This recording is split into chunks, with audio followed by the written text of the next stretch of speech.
At the moment of the apocalypse, my girlfriend suddenly went all saintly. She insisted on charging into the zombie horde to save her. Makoto. I was about to stop her when, suddenly, a stream of bullet comments appeared before my eyes. They argued, "Don't try to stop her. She's just a trashy bitch. You'll end up hating him to death someday. Dude, respect other people's fate. Drop your hero complex." Spoiler alert, in a total meltdown, she'll open the door, let the zombies in, and drag you down with her. The hand I was about to reach out froze. The next second, I patted my girlfriend's shoulder and said, "Go ahead, I respect your choice." Chapter 01. Willow was instantly stunned, as if she had already anticipated that I would stop her. Her look of disdain hadn't even faded yet, but she didn't have time to wonder why I'd said that. Outside, Makoto was already in mortal danger, with the zombie horde steadily closing in. Without a second thought, Willow spun around and ran out. No sooner had she left than I slammed the door shut behind her. Fearing she might lure the zombies over, I quickly dragged every table and chair from the living room to barricade the door. Just as I exhaled in relief, more bullet comments floated by. "Ha ha ha. Well done. You are someone who listens to advice, and I really appreciate that, but you are still a fool. You didn't even notice you got cheated on." "What? I got cheated on?" I looked out the window. Somehow, Makoto had gotten his hands on a gun and fired several shots into the zombie mass. Then, he scooped Willow up into his arms, sharing a dramatic, do-or-die moment. It seemed I had indeed been cheated on. After all, which normal person during a zombie outbreak would risk everything to chase after someone else's girlfriend? Chapter 02. Willow and I had fought over Makoto more times than I could count. The first time was at Makoto's welcome back party. Right in front of me, he clinked glasses with Willow, interlocking their arms in a toast. Then, with a smirk, he looked at me provocatively and said, "George, don't get the wrong idea. I've always seen Willow as a little sister. If the two of us were ever meant to be, you wouldn't even stand a chance." Willow, with an innocent face, added, "Don't overthink it. It's just a game." Then, as the crowd cheered, they tilted their heads back and drank. I sat there, watching, expressionless. As soon as she finished drinking, Willow hurried over to me, rubbing her face against my arm. "Game's over. Honey, let's go home," she said sweetly. At that time, she still had a shred of shame, it seemed. I swallowed down the words I wanted to yell and forced myself to believe I was just overthinking things. The second time was in the middle of the night. Willow received a phone call, immediately got out of bed, dressed, and left. By 7 a.m., I saw a post on Makoto's social media. "Even at my lowest, I know you'll always be by my side." We both knew exactly who you referred to. It was a message meant for me to see. That day, Willow and I had a huge fight. She bit her lip and argued. "Makoto and I grew up together. He's always looked out for me. Now he's lost his job and is drowning in debt, after such a huge blow. How could I just ignore him?" I stared at her blankly and said, "Oh, so taking care of him means staying out all night and forgetting to come home?" Her expression shifted into something unfamiliar. She frowned. "George, you weren't like this before." After that, we fell into a cold war. Then, I found out she was helping Makoto move, helping him find a job, even spending her own money to get him back on his feet. But Makoto, he wasn't looking for a job at all. He was perfectly content living off of her, drowning himself in alcohol every day. And every time he got drunk, he would call Willow to pick him up. At the end of those calls, he'd even put on a self-righteous act, sighing, "Willow, isn't it a bit inappropriate for you to see me every day? Wouldn't want George to get the wrong idea." And Willow, she just looked at me and coldly said, "An innocent person doesn't need to explain themselves." Innocent, my ass. I wasn't the type to tolerate betrayal, so I broke up with her on the spot and kicked her out of my house. I never expected her to come back crying, begging to get back together, saying she had really learned her lesson. That was right around the time the first reports came in about violent attacks from unknown infected individuals. Turns out, the zombies had been around for a while already. People just refused to believe it. And before we knew it, we were trapped here, to survive. We scrambled to stock up on supplies before the outbreak fully exploded. But what I hadn't anticipated, Willow gave Makoto our location. And I definitely didn't expect that. Even in such dire circumstances, Makoto would still come looking for her. But you know what? It's fine. I don't have enough supplies anyway. One less person means fewer mouths to feed. I'd like to see how those two plan to survive. Perhaps sensing my gaze, Willow looked up toward me. Almost immediately, more bullet comments floated across my vision. "Damn, can these two scumbags just hurry up and die? Thinking about what they did before makes me sick." Someone replied, "The female lead won't die so easily." Another person commented, "Oh my god, they're not seriously planning to run upstairs and beg the main character to take them in, are they? If the MC forgives them, I swear I'm gonna lose it." Someone else added, "Not a chance. Didn't you see how George barricaded the door? I took a deep breath, gathering my thoughts. If I was the MC they were talking about, and Willow was the female lead, that meant Willow had some kind of plot armor. She wouldn't die that easily. I glanced around the room. I had stocked up on as many supplies as I could, but I wasn't a prophet. I couldn't have prepared everything I'd need for the apocalypse in advance. If I were to consume them alone, I estimated I could last around 3 months, at most. But right now, the most urgent problem was, Makoto had a gun. If they tried to break in by force, I wouldn't just lose my supplies, I might lose my life. I needed a plan. Chapter 03. In the blink of an eye, the two of them managed to escape. Makoto had simply turned on his phone's music, cranked the volume up, and tossed it away. The sharp melody pierced through the night, immediately drawing the zombies' attention elsewhere. Since it was still the early stages of the outbreak, the zombie numbers weren't overwhelming yet, nor were they particularly intelligent. They got away. But for me, this was a disaster. Wouldn't that mean they were heading straight for my apartment building? And they had a gun. I had no idea how many bullets were left in it. The bullet comments flooded in, so many that I almost couldn't read them all. They actually got away. Damn, they're heading for George's building. Shit, and they have a gun. Another person commented, with Makoto's twisted mind. George is in danger. Others tried to reassure themselves. Calm down, dude. The door is barricaded. Even if they fire, they can't get in, and they'll just attract more zombies. Yeah, as long as George doesn't open the door, he'll be fine. But then, one comment sent chills down my spine. You're celebrating too soon. They're climbing through the window. My mind went blank. Willow and Makoto knew I wouldn't open the door for them, so they chose another way in. I hadn't had enough time to fortify my place properly. The windows weren't reinforced or soundproofed. They were only secured with regular latches. If they shot the windows, they could easily climb inside. Just as I processed this, I heard knocking. Outside the window were their faces. They were struggling to balance themselves on the narrow ledge, pleading for help. In a split second, a plan formed in my mind. They expected me to refuse, so I'd do the opposite, catch them off guard. Feigning urgency, I shouted, "Hold on, I'm opening the window right now, just hang on." Sure enough, more bullet comments flooded in. "No way, George, are you out of your mind? What the fuck are you doing? You wanna die? Don't make me start cursing, I can't believe this. Ugh, I thought he was different. Still a damn simp at the end of the day." Hearing my words, relief washed over their faces. Makoto, without hesitation, put his gun away. Now. I rushed forward, released the latch, and flung the window open, and in the same breath, I grabbed the fire extinguisher beside me and sprayed it directly at them. "You scumbags, you and your so-called brother can get the hell away from me. You thought I'd save you, in your dreams, go to hell." With their vision obstructed and hands scrambling for balance, they screamed, and then, they fell. I slammed the window shut and locked it again. Unfortunately, since I lived on the second floor, there was a grassy lawn below. The bushes cushioned their fall. Damn, they weren't dead, but the noise had already drawn some nearby zombies. I watched as Makoto, gritting his teeth through the pain, yanked Willow up and hurriedly dragged her into the neighboring apartment complex. Setting down the fire extinguisher, I patted my chest and exhaled. The bullet comments flared up again. Oh, playing with our emotions now. Huh. I swallowed back all the curses I was about to scream. I was ready to swing my 20-meter-long sword, but instead, I peeled an apple. Damn it, George, how dare you toy with us? Another comment read, "All of you who just cursed at George, apologize now." Someone replied, "I'm not apologizing unless he apologizes first. He tricked me so bad, I almost cried." Someone else wondered, "But seriously, who keeps a fire extinguisher at home?" That would be me. I almost burned down my kitchen once, so for safety reasons, I bought one and kept it in my apartment.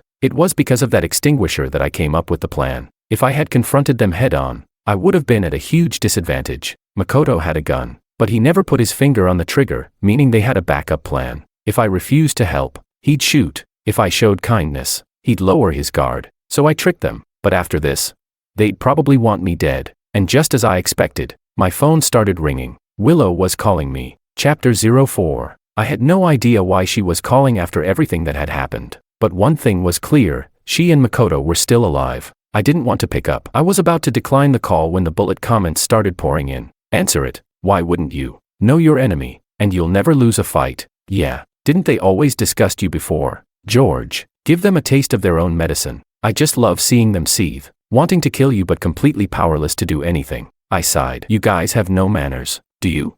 Still, I answered the call. Willow's voice came through almost immediately, her breath ragged, her tone shaky, laced with sobs. "George, I can't believe you. How could you just leave us to die?" I raised an eyebrow. Willow, why do you sound so weak? Are you about to die? Before she could respond in anger, Makoto's voice chimed in. Willow, I honestly didn't expect George to hate me this much. He actually wanted me dead. But tell me, have I ever really wronged him? After a pause, he continued, but I get it. He's just the type who needs to control everything. He can't stand his girlfriend having male friends. To get revenge, he'd throw morality out the window. He'd rather gamble with 2 human lives just to soothe his ego. Willow, this is the man you wanted to get back together with. I'm just being blunt. Don't take it the wrong way. I just despise people like him. Selfish, small-minded, abandoning his own girlfriend when it matters most. No sense of responsibility at all. Makoto is seriously out of his mind. I smirked and said, Makoto, I know you have a big mouth and can't keep things to yourself, but that doesn't mean you should fart with your mouth. And honestly, out of all the skills you could have learned, you mastered being a cheap bastard, and not just that, but the pretentious coquette bitch kind. You actually know she's someone else's girlfriend, and yet, you spent all your time getting cozy with her. Are you asking for a beating? Do you just love getting slapped around? And you, of all people, want to talk about responsibility, if you had any. Why'd you lose your job, rack up debt from online loans, and end up mooching off someone else's girlfriend? Willow jumped in, cutting me off. George, I only see Makoto as a friend. He was just telling the truth, and you got all worked up. Why are you like this? I shot back. Oh, so you're saying you two are just pure friends, and I'm the one with a dirty mind? Let me ask you, what kind of decent woman, already in a relationship, drinks a cross-armed toast with another man? What kind of decent woman spends the night at another man's place? If you posted your nonsense online, you'd be trending for all the wrong reasons. Oh, wait, he's a pretentious coquette bastard, and you're just cheap. A perfect match. Willow stopped crying. Instead, her voice rose with anger. I told you, he's my childhood friend. We've always been like this. Do you have to be this cruel? You're so vicious. I let out a cold laugh. The world was ending, and she was still this brain dead. You two being shameless is one thing, but being stupid too. Just now, didn't you have a gun? Weren't you planning to kill me? I defend myself, and suddenly I'm the cruel one. With how double-standard you are. Your mothers must get polite greetings from strangers all the time. Fuck you. You. I hung up before she could finish. For a moment, the bullet comments fell silent. Then, like an explosion, they flooded my vision. Damn, George, that was epic. I love a main character with a sharp tongue. George really knows how to roast people. That was so satisfying. Another comment chimed in, enjoying this too much. But now that George has completely burned this bridge, I don't think it's safe for him to stay here anymore. Chapter 05. I felt the same way. This was still the early stage of the apocalypse, and no one could predict what would happen next. But I had read enough zombie novels to know that in the best-case scenario, things would get under control in a few years. Worst case, it could take much longer. I wasn't some reincarnated survivor who had stocked up on supplies before the outbreak. Even if Willow and Makoto weren't trying to steal from me, my rations would only last about 3 months. Long-term survival was the real challenge. I sighed, deciding to eat first and think later. Too bad I didn't know how to cook. Most of the food I had bought was instant meals. So, I made a bowl of instant noodles, adding fish balls, sausages, eggs, and some greens. Just as I was enjoying my meal, a message popped up from Willow. We have no food. Can you spare some? For the sake of our past relationship. George, the supplies you stocked up on. I helped with that too. She was insulting me just minutes ago, and now she wanted my food. Was she mentally unstable? Did she really think I'd give her anything? There were zombies outside. Besides, if she voluntarily helped me stock up, that was her decision. What did it have to do with me? What's mine is mine. What's hers is still mine. So, I took a picture of my steaming hot bowl of noodles and sent it to her, replying, but I don't have much either. I thought Makoto risked everything to come find you because he had other plans. Willow responded. George, do you have to talk like this? I replied. Wait, are you telling me he really showed up alone, with no plan? He risked his life for love. Damn, I'm actually jealous of your epic friendship. Bullet comments popped up. Damn, this is pure evil. The sarcasm is killing me. Willow chose this path herself, serves her right. George, whatever you do, don't help her. She's completely untrustworthy. Of course, I had no intention of helping her. By now, I was certain I was in a novel. Originally, the plot went like this. I was supposed to stop Willow from running to save Makoto. She wouldn't say anything at the time, outwardly appearing to accept the situation and waiting for rescue with me. But deep down, she'd resent me. Later, she'd realize she actually loved Makoto, and because I stopped her from saving him, she would hate me for it. Overwhelmed by despair, She would ultimately open the door and let the zombies in. According to the original storyline, before I was torn apart, she would glare at me with pure hatred and say, "George, do you know how Makoto died? Now, taste what it's like to be devoured in despair." Yeah, that's how it was supposed to go. So, I needed to eliminate all threats to my life before they had the chance to kill me. I had to make sure they wouldn't sneak back in through the window at night. After finishing my meal, I quickly bundled up cotton and blankets, stuffing them against the windows. That way, even if they shot the glass, I'd have time to react. But that wasn't my only backup plan. The top floor of this building had an apartment I had rented. The lease hadn't expired yet. I had originally stayed there while overseeing renovations on this place. When Willow found me that day, I had just moved down, and back then, I had installed security cameras in the living room. I never told Willow about this. Even though she helped stock up on supplies, I always kept a backup plan for myself. I wasn't about to trust a woman who had already turned her back on me once. The downside, the top floor apartment didn't have as many supplies as this one. The upside, I was the only tenant up there, and since I worked from home, I had still kept a decent amount of food. But the real problem was, how was I going to move my supplies upstairs? How much could I carry? Would I attract zombies? As I was thinking, a message popped up in the building's resident group chat. "Neighbors, does anyone have extra supplies they could spare? I just moved in after my apartment was renovated, and I have nothing at home. I know this is a big ask, but I swear I mean no harm. I'm willing to pay. I can pick it up using a drone if needed." The chat was silent for a long time. Everyone was wary. Who wouldn't be? In times like these, trust was fragile. Then, "I had an idea," I replied. "There are zombies outside. I'm sure many people are willing to help, but opening doors and making noise could attract them." Almost immediately, someone echoed my concern. "Exactly. We're not unwilling to help, we're just afraid of drawing attention." Another person asked, "By the way, do zombies have intelligence? Can they enter buildings? Can they break down doors?" Before long, someone who seemed knowledgeable responded, "I've watched a lot of foreign zombie shows. Early-stage zombies rely on sound and smell to detect movement. They don't have intelligence yet. In our neighborhood, there aren't that many of them, and the entrance doors have passcodes. They can't get in,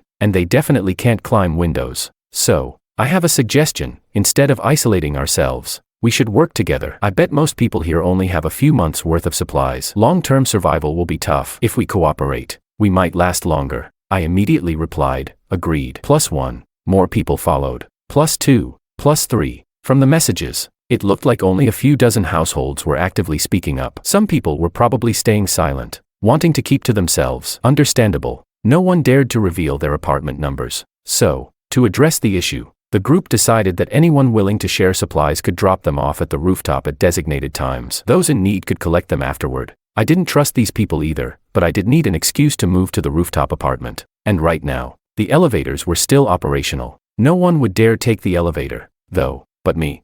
I was going to take a gamble. Chapter 06. I quickly packed as many supplies as I could into 2 large suitcases and stuffed my backpack to the brim. Then, I quietly opened the door. On this floor, only my apartment had been renovated, so I wasn't too worried about running into anyone. The real problem would be encountering people from other floors, but if I did, I'd just say I was going to help with the supply drop. The apocalypse had just begun. Even if human nature was bound to turn dark, it wouldn't happen overnight. When I reached the elevator, it was empty. No one dared to use it for fear of exposing their floor, but I wasn't afraid. I carefully timed my movements based on the group chat and the bullet comments. It felt like I had a cheat code, like when the bullet comments popped up with, "Hide now. Someone is taking the stairs to the rooftop. George, you have 10 seconds to get into your apartment. Go. Wait. Someone's about to step out. Press multiple elevator buttons to stop on different floors and avoid getting caught." One even reminded me, rice. Don't forget the rice. You can make porridge later. Porridge is just rice and water. You can cook that.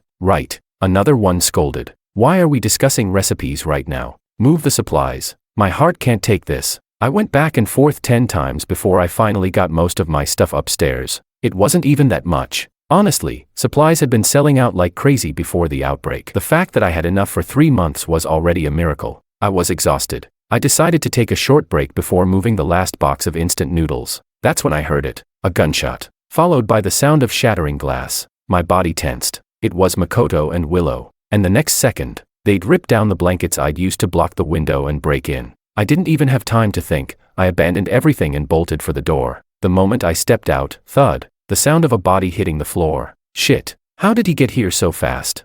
I slammed the door shut, but another gunshot rang out. The bullet hit the door. They were trying to kill me. I ran. I flew down the hallway, sprinting toward the stairwell. Behind me, I could hear the sound of footsteps chasing after me. If they caught me, I was dead. Bullet comments exploded across my vision. Holy shit, that shot was from Willow. She almost hit George. Willow is actually insane. She really tried to kill him. George, run, don't look back. My heart is about to explode. Mine too. I didn't stop, didn't hesitate. I ran all the way up to the 25th floor before slipping into my rooftop apartment, locking the door behind me, and collapsing onto the couch, gasping for air. I barely had time to breathe before, ding dong, the doorbell. I froze. There was no way they had followed me this far. By the time they chased me out, I was already several floors up. Their goal wasn't to chase me down, it was to take the supplies. Besides, after everything they had been through today, they wouldn't risk climbing more stairs or exposing themselves to other people. I took off my shoes, crept silently to the door, and peeked through the peephole. A girl. I didn't open the door. She hesitated for a moment, then left something on the ground before walking away. I waited and waited. Once I was sure she was gone, I cracked the door open and picked up the note she had left. I'm from the 24th floor. I heard noises, so I came to bring you some supplies. The world isn't safe anymore. We need to stick together. Stay strong. I exhaled. I didn't take the supplies immediately. What if it was a trap? But then I realized, after moving so much stuff, I had already made plenty of noise. There was no point in pretending the apartment was empty. So, I accepted the offering, eggs and noodles, and stashed them inside. Once everything was secured, I pulled up my phone and checked the surveillance cameras in my old apartment. Makoto and Willow were sitting in the living room, eating instant noodles. They had enough to last about a week. But then what? I checked the building's group chat. People were already talking. Did anyone hear gunshots? Yeah, I've heard several today. Was it looters? Then, someone sent a chilling message. I saw a man and a woman outside earlier. They had a gun. I saw them climb to the second floor but then fall. They ran away. Everyone on the lower floors, be careful. I thought for a moment. I needed to warn them. So I typed, just to be upfront, I was the one who got attacked on the second floor. That man and woman, they're my ex-girlfriend and her childhood friend.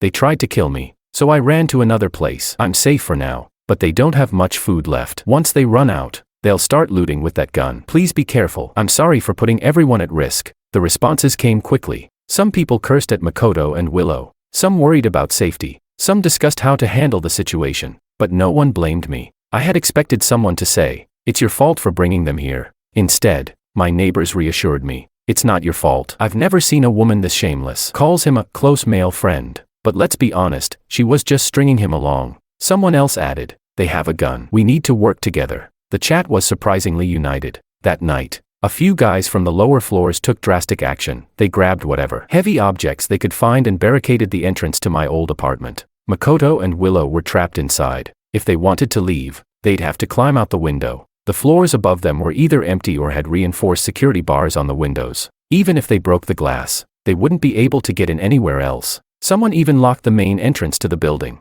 ensuring our whole block was safe, for now. I breathed a sigh of relief. Just as I was about to sleep, Willow sent me another message. Chapter 07. Annoying. I forgot to block her. Willow's message popped up. "George, do you really want me to die that badly? And do you honestly think you can run forever?" A chill ran down my spine. Could she see the bullet comments too?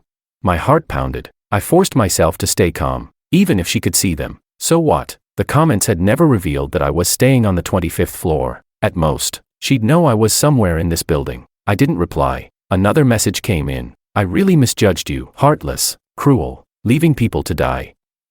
You'll pay for your choices. Oh, please." The bullet comments were far angrier than I was. "This bitch. The MC lets her live. She wants to kill him. He blocks her escape. She wants to feed him to zombies. No matter what happens, it's never her fault. She's the ultimate fake innocent White Lotus. I swear, I want to break into the novel and kill her myself. The MC is suffering too much. Guys, I'm seriously worried for George. If he doesn't die from zombies or starvation, he might die at the hands of these two scumbags. That would infuriate me. Yeah, I needed a plan." The next morning, I finally replied to Willow. "I already left supplies for you. Be grateful." After a moment, I sent another message. "You can insult me all you want, but tell me this, if you had been the one trapped in a zombie horde, do you really think Makoto would have run in to save you?" She responded instantly. "Makoto isn't as heartless as you are." I laughed. "Let's see about that." I was actually relieved I hadn't taken every last bit of food. As long as they had something to eat, they wouldn't get too desperate. A cornered animal is the most dangerous. and I didn't want to push them into doing something reckless just yet. But they weren't just sitting around. Through the surveillance feed, I watched them eating well, resting well, then plotting. Plotting how to steal more supplies. Plotting how to force me out. Even planning to shoot me dead on sight. The two of them talked, their faces moving closer. Then, well, things escalated. I quickly looked away, my eyes. But I wasn't surprised. I had known for a long time that their so-called pure friendship was complete bullshit. The bullet comments. They lost their minds. There were so many expletives I couldn't even make out half of them. But before they could make their move against me, something else happened. A convoy of jeeps rolled into the complex. Men armed with real weapons jumped out, opening fire on the zombies in the area. Gunshots rang out, taking down dozens of zombies in mere seconds. Then, they set up camp right in our neighborhood. The building's group chat exploded. Who are these guys? Are they military? I peered through the curtains. They didn't look like soldiers to me. Most likely, they were looters, a squad of survivors who raided others for supplies. Not everyone had been lucky enough to stockpile food. If this zombie outbreak lasted for months or even years, survival would become the only priority. And in a lawless world, there were always people willing to take instead of earn. I was still debating my next move when I saw something through the window. Willow and Makoto. They had jumped out of the second-floor window, and they were walking toward the armed men. Chapter 08. Bullet comments were flying in. I'm betting Makoto has defected, taken Willow with him. The next one read. Makoto probably snagged his gun from those guys. Right. Another added. Those people don't look like good guys. What now? Are they going to go floor by floor robbing everyone? Yet another comment chimed in. I'm done with this. One crisis isn't over and here comes another. With them coming down, it's clear they're out to get George. Sure enough, everyone guessed right. I then heard someone using a loudspeaker downstairs shout, "Who's George? We heard you've hoarded a ton of supplies. We're all starving here, why not help us out a bit?" They kept shouting, and all I could do was force myself to stay calm. There had to be a way out of this. I opened my phone and saw a message in the residents group chat. "George, you're the guy who got ditched by his girlfriend, right? You'd better be careful and not expose yourself." Someone replied. "Those people are the type that commit every atrocity imaginable. Our complex is now a huge safety hazard." Another added. "They're armed. If they force their way into our apartments, it could cost lives. We can't just sit and wait to be annihilated." They didn't even blame me, nor did they try to guilt-trip me into risking my life for them. In that moment, I felt a twinge of gratitude. My mind raced until a sudden idea struck me. I quickly typed. "They've only been clearing out the zombies from our complex." I recall someone in the chat mentioning they have a drone, and another saying that zombies use smell and sound to locate you. What if we use a drone to lure the zombies from somewhere else? Almost immediately, someone responded. "I'm in favor. Compared to zombies, the threat from those armed guys is far worse." Another chimed in. "Exactly. As long as we don't leave our apartments, zombies aren't our immediate threat. But these guys are armed, and now that they've set up camp, even if George goes out to deliver supplies, they won't spare any other residents.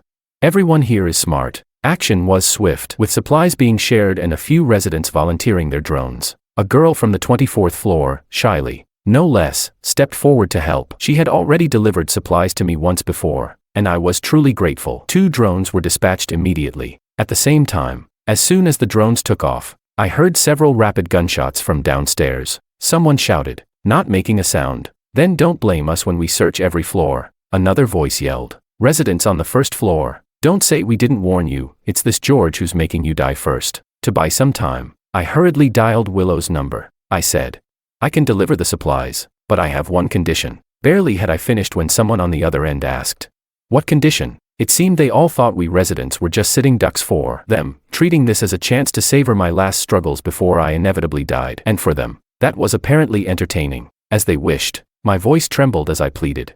Don't kill me." At that moment, Makoto snatched the phone and laughed.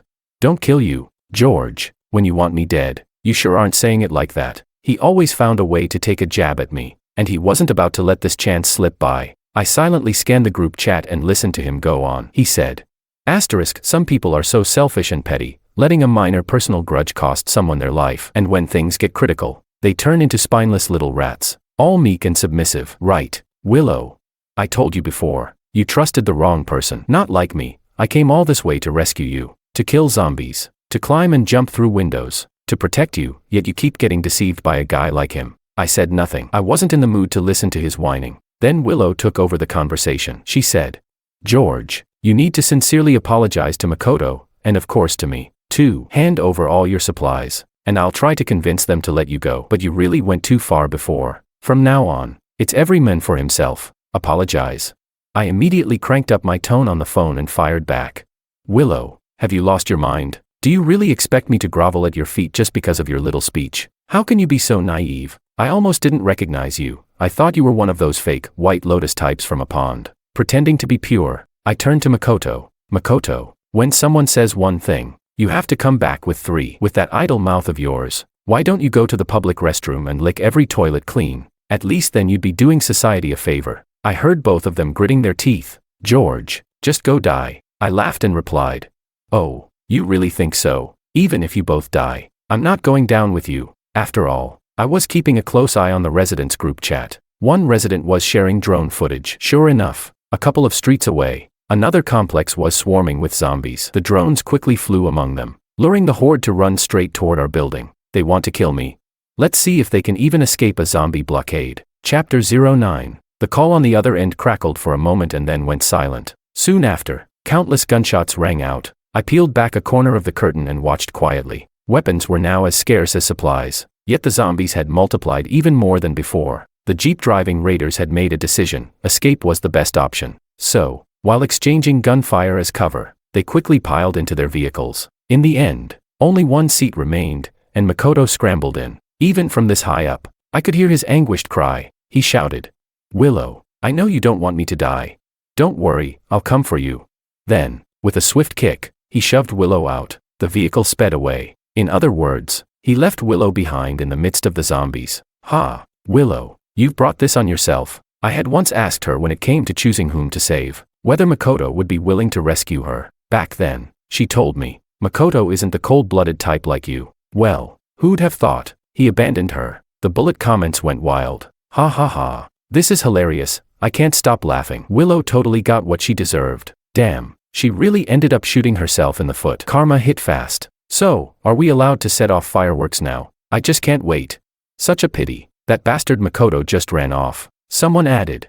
Upstairs. Don't worry, although I hate to say it, those raider convoys never end well for their own. At that moment, Willow was utterly isolated and helpless. Makoto hadn't even left her a gun, and as she ran and ran, it looked like the zombies were about to catch her. Yet, in moments of extreme danger, human potential can reach unbelievable heights. She somehow mustered the strength to leap and grab onto the air conditioner unit, slowly climbing up to the second floor, and then, through the shattered window, she re-entered my place. The female lead sure does have a knack for survival, but one thing was now clear: the raiders were gone, and with them, the immediate threat to our complex had been lifted. In the residents' group chat, people were cheering. One message read, "What a magnificent, cathartic counterstrike." Another said, "I swear, I was looking out my window and it was more thrilling than a 3D movie." Yet another commented, "But there's one problem. George's girlfriend isn't dead. Does anyone really want her to live?" Yes, that question put many in a difficult position. After all, it was my personal feud with her, and the neighbors, so kind-hearted, would be too cruel to let someone live while watching her suffer. As I was pondering this, Willow's phone rang. Of all people, she still hadn't lost her phone in this dangerous situation. Such an iconic aura. I figured I might as well listen to what she had to say. On the surveillance feed, I saw her sprawled in the living room, gasping for breath. Her labored voice came through, choked as she managed to say, "George, I'm sorry." I laughed and replied, "Oh, look who's apologizing now, like the sun rising in the west. Weren't you the one demanding an apology from me just a while ago? What kind of performance is this?" She hesitated before saying, I misjudged you. I got Makoto wrong." I scoffed. "First you say you got me wrong for being cold-hearted, and then you claim you got Makoto wrong. If your eyes are so defective, why not get them fixed instead of dragging me into it?" Ignoring my mockery, she lowered her voice and said, "I should have listened to you. I should never have rushed out to save him. You know, when he was in such danger, I rushed in without a second thought, but then, when the zombies came, he pushed me right into their midst. What do you call that?" I could only reply, "What do you call it? That's love." Before long, she burst into uncontrollable sobs, crying out, "George, Makoto and I have known each other since we were kids, and yet he treated me like this." There it went again, first blaming me, then someone else, never once taking responsibility for her own fickle nature. If only, after breaking up with me, she hadn't begged for a reunion only to keep being unfaithful all along, I might have spared her some respect. But what did I get? Torn between not letting go of me and becoming intimately entangled with Makoto. What a despicable, two-faced woman. Then she pleaded. George, I'm sorry. Can we start over? I promise I'll listen to you from now on. Please, I miss you so much. George, please forgive me. I couldn't help but be amused. Really, who would want a fickle woman like her? Yet she treated my place like a dumping ground for her mess. I almost burst out laughing as I said, where do you get the nerve to think we can start over? Do I look like I need you in my life? Then, with a heart-wrenching cry, she added, George, you wanted me to die so badly. When I went out to look for him, you deliberately didn't stop me, didn't you? That really set my blood boiling. I gritted my teeth and spat. Listen, do you even speak human? It sounds like your IQ got snipped along with your umbilical cord. If I tried to advise you, you'd just accuse me of being heartless for not saving you. And if I didn't advise you, you'd say I'm cold-blooded. So, is it that every good word I say gets twisted by you? But she, as if unable to understand a single word I said, continued her pitiful whining. George, it's all my fault anyway, but I need you to know that the one I've always loved is you. I feel like I'm about to break down completely. Chapter 10. I couldn't be bothered to curse back, but the bullet comments were far nastier than I ever could be. One read, I can't take it anymore, my advice is to just go die. Another said, when she's sleeping with someone else, why doesn't she ever say she loves George? Yet another commented, I'm so disgusted I could vomit. Seriously, she's got the brain of a pig, she just doesn't have any. And one more added, I can't stop laughing. When Makoto and her were plotting how to shoot George, why didn't she say she loved him? Someone even shouted, is she ever going to die? If not, I'm sending a blade to the author. Frankly, I wasn't interested in saving her. There were still unopened bowls of instant noodles in that apartment, enough for her for a few days. From now on, let her fend for herself. That's exactly what she said to me when she demanded I apologize to them. And now it was coming back around on her. Karma really does take its turn. I was exhausted from the day, so I collapsed and slept. The next morning, I saw a message from Willow. George, see you in the next life. I frowned in disgust, feeling so sick that I nearly couldn't eat breakfast. I quickly pulled up the surveillance feed on my phone and discovered that Willow had turned into a zombie. Sure enough, the bullet comments confirmed it. Ha ha ha. Serves her right. Karma's fast. Author, you really get us. Told her to die, and she died immediately. This is awesome. She still managed to become a zombie and terrorize people. Why didn't she just starve instead? It turned out that what she meant by not holding on yesterday was exactly this, but I couldn't feel happy about it. She was still wandering around my living room like a mindless corpse. I quickly reported the incident to the residents group chat. The drone guy was dispatched once more. This time, someone tearfully contributed some duck blood, the kind you use for hot pot, as bait. Finally, they managed to lure zombie Willow out of the window. I watched her shambling outside like a walking corpse, sighed deeply, and slowly closed the window. Thank goodness the government hadn't completely given up. Despite the usual power, water, and internet outages, there were still occasional airdrops. At first, it was just seeds for vegetables and fruits. Then, everyday supplies began arriving. Some people, bored out of their minds, even started building shelters on the rooftop to cultivate and breed new varieties. In our building, the residents banded together, sharing, helping one another. Together, we survived for 3 long years. We held off the zombies, until one day, a jubilant broadcast announced that the apocalypse was officially over. That day,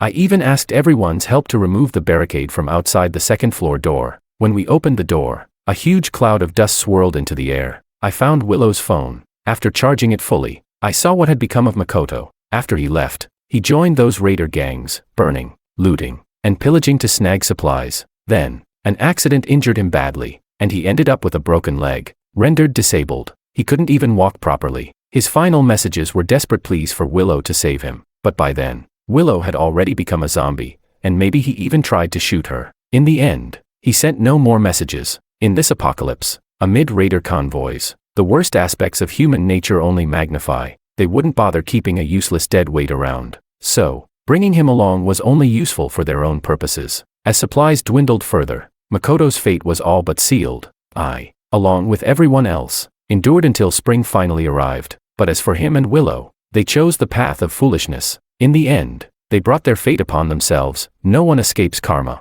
On the community lawn, we all sang out in unison, celebrating the arrival of another spring.